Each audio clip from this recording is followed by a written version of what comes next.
Insperity presents the Small Business Advocate Show with Jim Blasingame, brought to you by FedEx, CareerBuilder.com, and Palo Alto Software. This is a copyrighted production of Small Business Network, Inc., all rights reserved.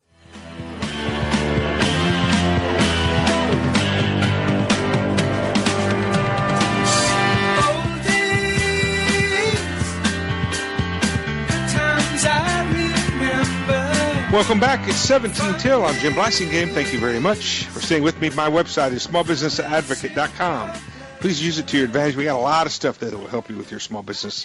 New stuff you can read, you can watch, you can listen, new video, new poll question, et cetera, et cetera. A lot of fresh stuff there. We update it every single day. smallbusinessadvocate.com. John Dini is our guest. He's our good friend, longtime member of our Brain Trust, the author of 11 Things You Absolutely Need to Know About Selling Your Business. We're talking about baby boomers doing just that, John, and you're really delving into this. I'm really proud of you for the way you've taken this on as a project. Really, you're taking this on as you're doing a lot of research on this. And of course, your work. This is your work because you're a consultant. You're a mentor to these guys, to folks to boomers largely who own businesses, and many of your clients are in this stage where they're ready to do something with their business, aren't they? Well, it's marketing logic. You know, I work with business owners, and which means inevitably 2 out of every 3 prospects that I work with are boomer age. Mm-hmm. The statistics work for me as well. And, I see it so much, professional firms. I mean, here in San Antonio, in the last 4 years, I've seen 5 accounting firms merge with much larger regional or national firms because they did not have succession straightened out. Yeah. I mean, they just were unable to find somebody to step up and take the rainmaking roles. And that merger was a defensive move too, right? It wasn't really a financial advantage to them, right? Probably. No, it was pretty much a push financially. They were largely driven by the fact that they didn't have the next tier of entrepreneurs, right?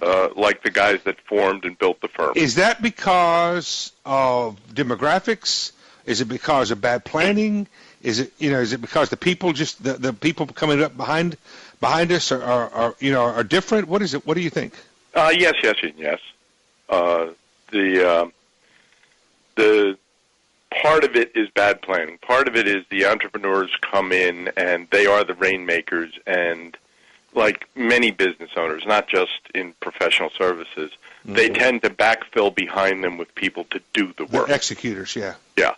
And then, they get 20 years down the road and they look around and they go, well, where's the next generation of leadership? Well, they're outrunning their own firms. Mm-hmm. They didn't come to work for you because you weren't interested in that for the last 20 years. Right. Because you tried to hoard all that activity yourself, thinking you were the only one that could do it.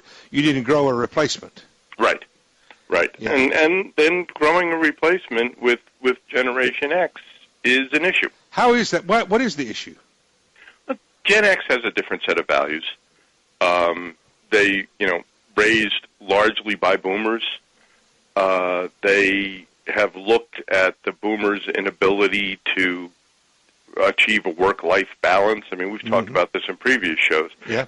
Your parents and mine, Jim, understood they didn't have the term work-life balance. There was work and there was life. That's right. And it was all pretty much together. Right.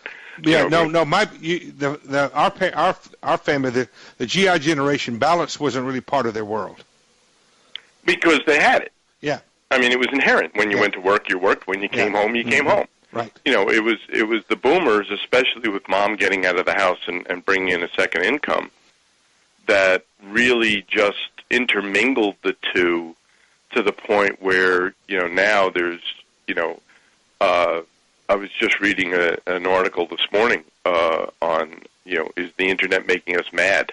Mm-hmm. Talking about how, the compulsion to check your email 14 times a day and to call in when you're on vacation and, the inability to detach.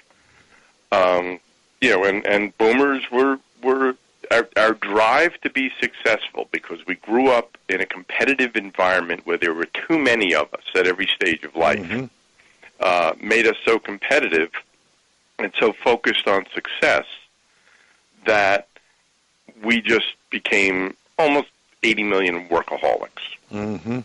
And Generation X has looked at that, and I can't blame them. No generation wants to be their parents to start with. Right. And they looked at us and they said, we don't get it. So you're saying that they're not going to be lining up to buy our businesses to sort of step into our shoes as much as we were? No, for a boomer, and I've done. Are they less likely to be? And do you think that they're? And I hate to make this general statement, but in general, is that generation less likely to be entrepreneurial and want to start their own business? They have the same desire to start their own business, but they put parameters around it. In other words, there is a bridge beyond which they won't go. Right.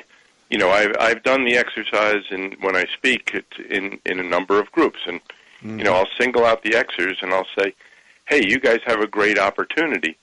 These other boomers around you have successful businesses. Right. You could purchase one of those. All you have to do is be willing to work 55 or 60 hours a week for the next 20 years. And they laugh like you. I mean, they're like, what are you, crazy? And I'm thinking, the reason I'm laughing is I'm thinking, only 55 or 60 hours? Yeah, right. What's wrong?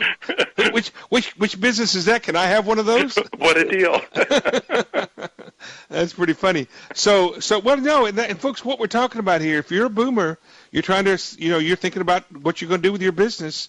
These are the realities that John's doing research on and we're talking about. So you got to dial this into your plans. John, give us your website, please. It's johnfdini.com is where the book is, and then all right. And why don't we just stick with that? You can get to everything from there. johnfdini.com. Beating the Boomer Bust is the new ebook he's got out. Beating the Boomer Bust. Check that out. We come back. We're going to talk about, is Gen Y going to overtake Gen X in this area? Stay with us.